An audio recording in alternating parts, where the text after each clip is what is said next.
Philippine National Police asin mga force multiplier dudublihon ang esperso sa pagmantinir kan seguridad sa mga simbahan asin pampublikong lugar ngunya na Disyembre.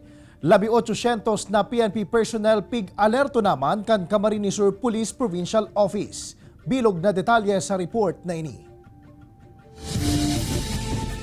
Ngunyan pa sa napig alerto na kan Barangay San Francisco, Naga City an sa indang mga tanod asin iba pang force multipliers na matabanganing masyerto ang seguridad kan publiko ngunya na Disyembre.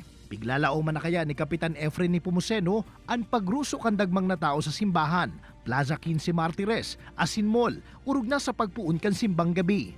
Saro sa maut matutukan kan mga otoridad ang mga insidente nin panahabon sa taho kan dakul na tao asin ang pagpaparibukan pirang individual o jóvenes.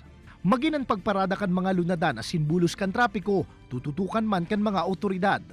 Ano po pinakonsulta po ang katuyang mga tanod sa barangay.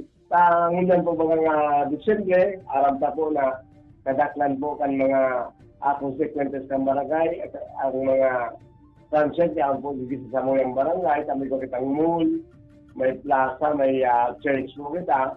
Kaya pinaipinta po ang seguridad. Mientras tanto, kasado naman ang bilog na puwersa kan Camarines Sur Police Provincial Office para sa saindang Uplan Ligtas Paskuhan ngunya na taon. Maabot sa 1,800 na mga PNP personnel sa bilog na probinsya ang nakaalerto sa pagmantinir kan pasi orden urog na sa mga pasyaran. We maximize the presence of our police personnel to ensure a peaceful celebration of our Yuletide season. And pinapaigting po natin yung ating police presence, pagpapatrolya ng ating mga kapulisan, especially sa mga lugar kung saan yung pumupunta nga po yung ating mga kababayan. Dugang paniabalaing, daipigtugutan na mag-file in Christmas leave sa inda mga personahe nganing masyerto na daisinda kukulangon sa puwersa durante kan Kapaskuhan.